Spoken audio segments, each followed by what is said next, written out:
So let's think about what we did in that last video and maybe drew it in a little bit more of a visual way.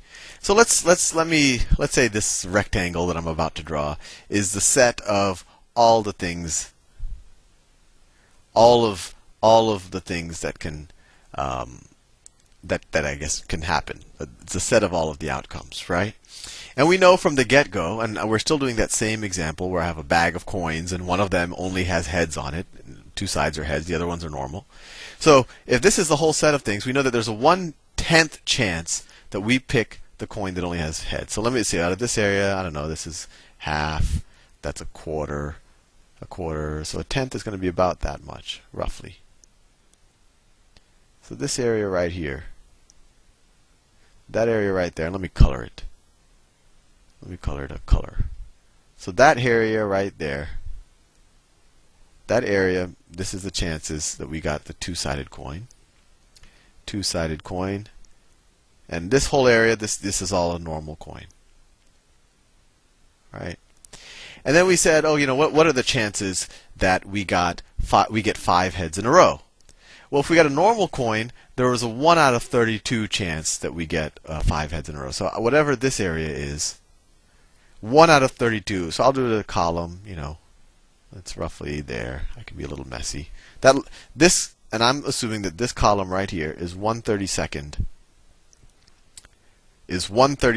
of this normal area, right?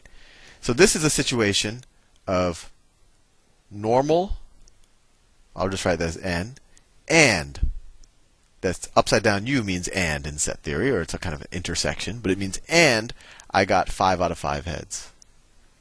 5 out of 5 heads, right? And if we think about what is the area of this, well, it's going to be the area, it's 1/32 of the normal area, right? And the normal area is 9/10, right? So this is equal to the normal area, which is 9/10, and then 1/32 of that times 1/32, right? Or you could also, another way of viewing that area, you could say that, well, that area, that's the probability, I'll do it in the same color, that's the probability of me getting, I'll just write 5 out of 5. 5 out of 5 means 5 out of 5 heads. That's the probability of getting 5 out of 5 heads given that I picked a normal coin out, right? Times the probability that I picked out a normal coin, right? And so this is 1 out of 32, and this is 9 out of 10. And I'm assuming that the area of this entire magenta rectangle I drew, that's 1 or 100%, or however you want to view it. And so this is 1 out of 32 times 9 out of 10, so this is 9 out of 32. So if this whole thing, the area of this entire magenta rectangle is 1, then the area of this area, this that I just shaded in, this is 9 over 320ths. So 9 over 320. And another way of viewing this is also the probability, this area right here is also the probability that I got 5 out of 5 and that I picked the normal coin, right? So that's also equal to.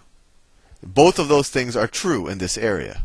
In this area, if I have a point in that area, this might be a little abstract for you, if at any point, it is true that I got 5 out of 5 and I have picked a normal coin. So that's also going to be equal to, and I'm doing an arbitrary color change here, 9 out of 320.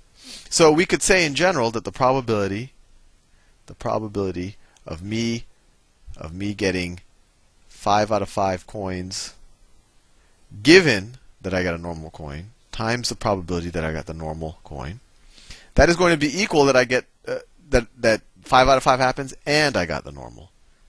That equals probability of 5 out of 5 and I got the normal coin. Fair enough. So let's go to the other side of this. This kind of yellowish color here. There's a probability I got a two-sided coin.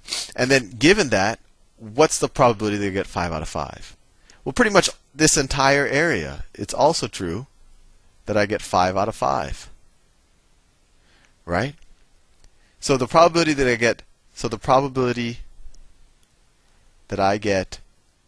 5 out of 5 and two-sided, it's equal to the probability, and two-sided is equal to the probability of 5 out of 5 given the two-sided coin times the probability of the two-sided coin. So this is 1, right? If I got the two-sided coin, I'm definitely going to get 5 out of 5, and that's why this whole area is filled in. And then the probability of the two-sided coin we know already is 1 out of 10. So this area is 1 out of 10. 1 out of 10. And so what is the total area where I have 5 out of 5? Well, it's going to be this area over here, which I figured out, which was 9 3/20ths. 9 3/20ths of this entire rectangle. And then this whole area is also another area where I got 5 out of 5 because I picked the two-sided coin, and that's 1/10. And so in the last video, we would essentially, if we want to know the chances of getting 5 out of 5, it's this total rectangle. And I say this without showing you anything, so it'll be red.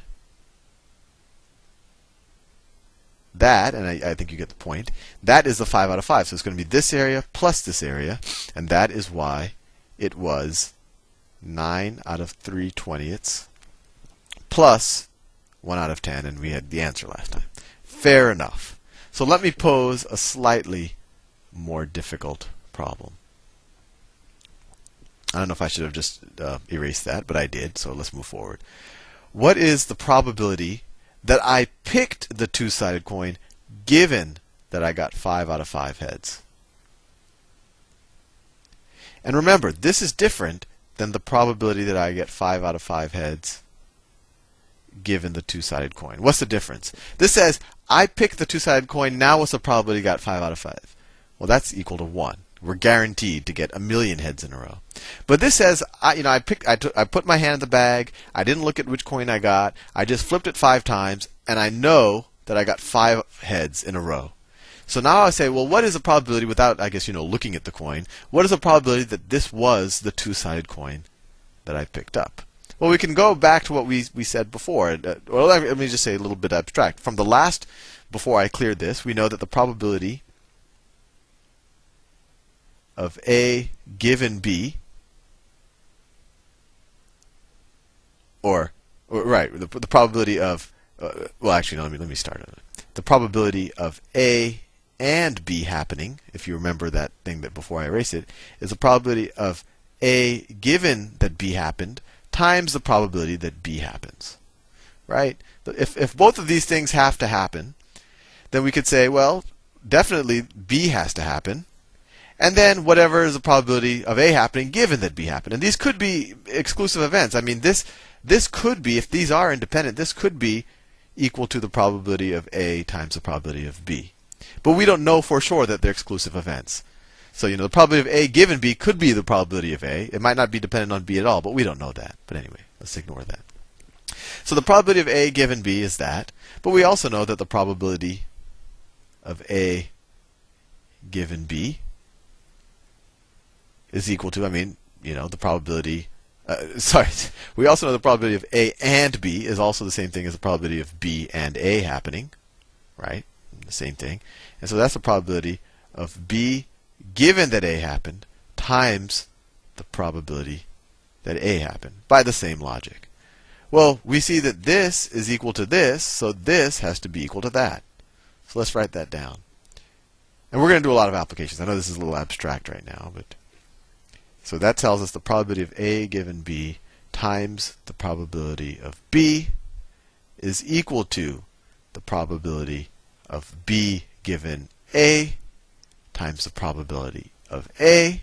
And then let's just divide both sides by A, and we get this. The probability of B given A is equal to this probability of A given B times the probability of B divided by the probability of A.